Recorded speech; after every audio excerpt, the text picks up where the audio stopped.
5 Oaths, a Season of Grief.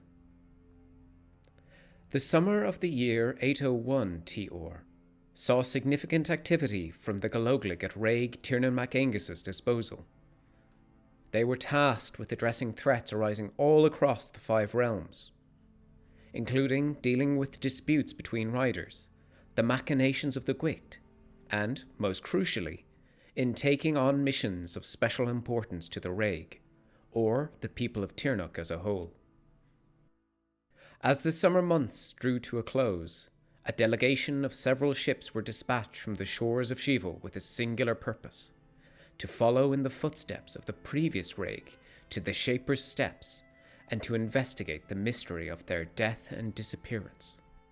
It was the disappearance and presumed death of Maloney y Conqueror that began the time of chaos and turmoil that became known as the Seasons of Uncertainty, and which ultimately ended with the appointment of Raig Tirneach. Raig Maloney had been on an official visit to the shores of the Shaper's Steps with her personal guard when it was thought that she and her entourage were attacked and killed. The rumour spread widely upon the mainland, and all attempts to ascertain her fate were frustrated by either the turbulent seas about the archipelago or the failure of rituals which sought to reach her soul. As a result, the cause and reasons for her disappearance and assumed death remained unknown throughout the Seasons of Uncertainty and into the year that followed. The delegation which departed Tirneach in late summer 801 TR was tasked with uncovering the secret of Maloney's fate, together with re-establishing diplomatic relations with the denizens of the Shaper's Steps. Most notably amongst those sent were the Galoglig of Cúig na Raig, fresh off their successful mission in the caverns of Dread. The journey of the delegation to the Shaper's Steps was not without incident, the fleet of privately owned and hired vessels taking some 8 days to make a careful crossing from Belquaich north through the thick mists of the blind coast, before departing east from the shores of Vigil, across Prab's Bay, and on to the Shaper's Steps. The inclement sailing conditions meant that none of the ships managed to escape unscathed, but thankfully all were able to arrive at the Shaper's Steps without being wrecked upon the waves or the stony shores of their destination. Yet the sight of the islands of the Shaper's Steps upon the horizon was met with equal relief and surprise, as the 3 islands which were often depicted in maps and considered known amongst the people of Tirneach only represented the 3 most visible coastlines of a larger grouping of 15 islands within the archipelago. The band made their way further into the archipelago and, on sizing up their options, made their camp upon the central island, finding an abandoned dock located near a ritual circle, near ideal conditions for the Galoglig and their mission ahead.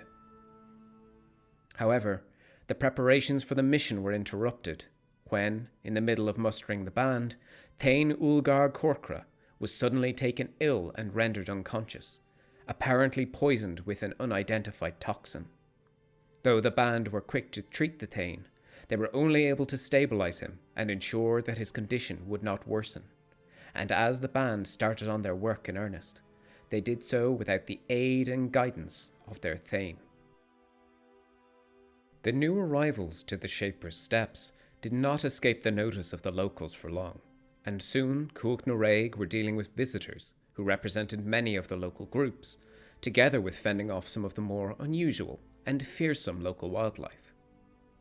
It soon became clear that the people of the Shaper's Steps did not consider themselves subjects of the Raig, and were not a unified people in and of themselves. There were a number of different groups who coexisted upon the islands, with differing levels of animosity and cooperation.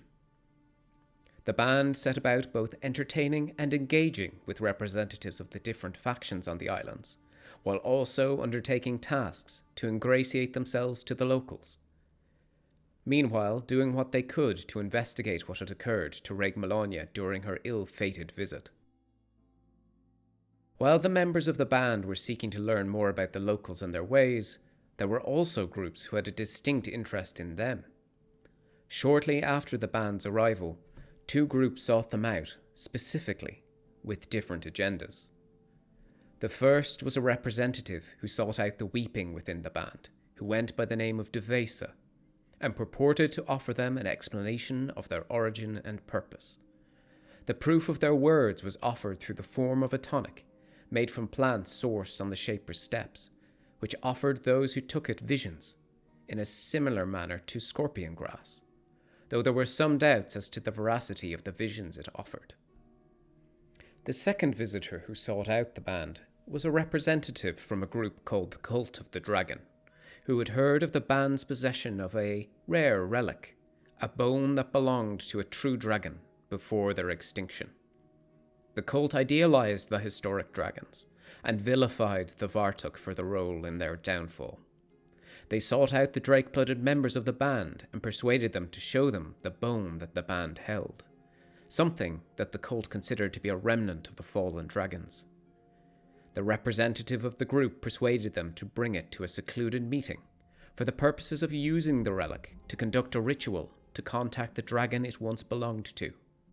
After completing the ritual, they made it clear to the small group who had attended the meeting that it was in their best interest to leave it behind with the cult, and so the members of the band returned to camp empty-handed.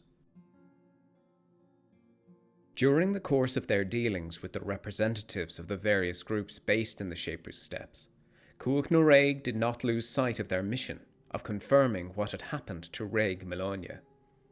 In addition to questioning those who might have knowledge of her visit, they also sought out other leads, including the location of some of her possessions, that they might be able to make use of their connection to conduct a ritual to contact Melonia's soul and ask her directly. However, it was in the midst of one of these missions when a tragedy befell the band. While combating a group of resilient Gwicht, which stood between the band and their goal, a member of the band fell. Navarus O'Shaniscal, a member of the Griffins, renowned for being steadfast and stubborn in both the front line and in matters of coin, fell behind enemy lines and was dead by the time his body could be recovered. Navarus had been a key member of the band since its inception, well known for sponsoring the crafting of items and coordinating crafting and trading amongst groups within the band. The death of the resolute fighter was a stern reminder that the dangers of the Shaper's Steps were quite real, and no member of the band was safe when confronted alone. Yet, despite the difficulties they faced, the band's labours were not without results. Eventually, it became clear that the Rég had been poisoned in a similar manner to the Thane, albeit without the benefits of the aid that the band's healers had been able to provide, and she soon perished. Her body had been recovered by one of the groups who called themselves Galoglig, despite not serving the Rég or taking the 5 oaths of the Rég's trusted warriors. From this, it became clear that the answer of who poisoned the Rég and who poisoned the Thane were likely intertwined. Eventually, the poisoner was rooted out, and an antidote found and administered to the Thane. Filled with a righteous rage, the Thane quickly put the poisoner to death, ending their threat. Yet, even as the band accomplished their mission, another threat quickly emerged. As the band were on the brink of dismantling their camp and leaving for the mainland of Tirneach, the Isles of the Shaper's Steps were suddenly enshrouded in a necromantic miasma, and to those experienced in both religious and arcane rituals, it became clear that something foul and unnatural was taking place. It quickly became apparent that an individual known to the band, Tirneach, was behind the ritual. Tirneach was an individual who had caused many of the difficulties that the band had faced, including the conjuring of the heroes of Shival and facilitating the physics experiments. Cuach nó Rég rushed to attempt to prevent the ritual, but before they had even left their camp, the path between them and the ritual site was swarmed with undead and alchemical abominations of various sorts. Complicating things further, as the band pressed on to try and combat the ritual, a number of members of the band were assailed by restless spirits and turned upon their fellows. When the dust had settled, Tirneach's ritual was completed, and Cuach nó Rég were beaten and bloodied. Tirneach had completed what they came to do, restoring some of their former lovers to an unholy half-life. While Cúcht were defeated, thanks to some quick thinking and timely healing, only 2 members of the band lay dead, but their loss was quite keenly felt. Alejandro Montalban O'Reilly, the Thane's lieutenant, had fallen while under the influence of some restless spirits.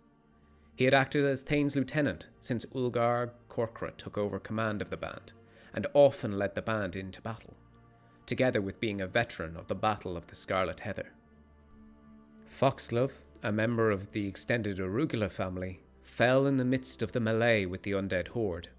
She was a member of the band known for her abilities of stealth and trickery, but also her good humour, and was very well liked.